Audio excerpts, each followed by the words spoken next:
to the tomb, bringing the spices which they had prepared. But they found the stone rolled away from the tomb. Then they went in and did not find the body of Lord Jesus. And it happened as they were greatly perplexed about this, that behold, two men stood by them in shining garments.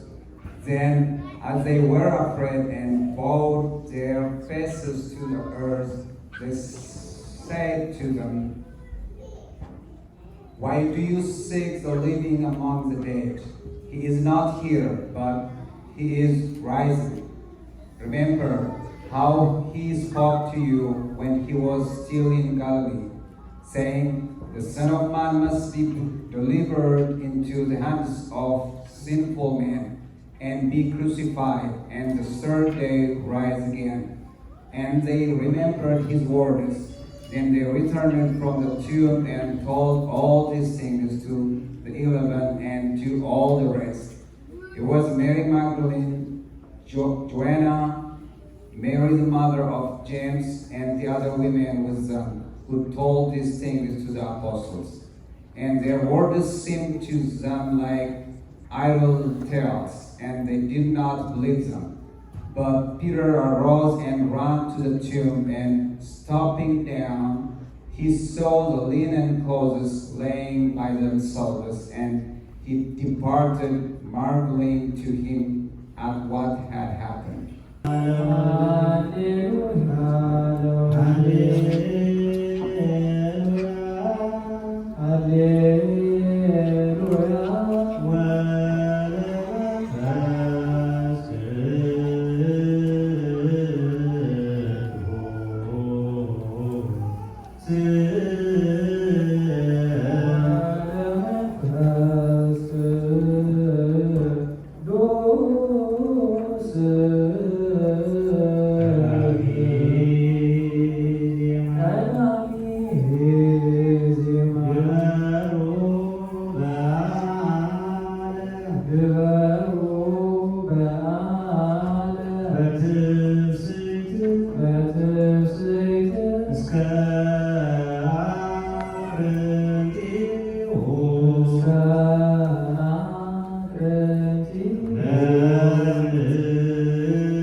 Amen.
ምዕራፍ 2 ከቁጥር 22 እስከ 36 የእስራኤል ሰዎች ይህን ነገር ስሙ።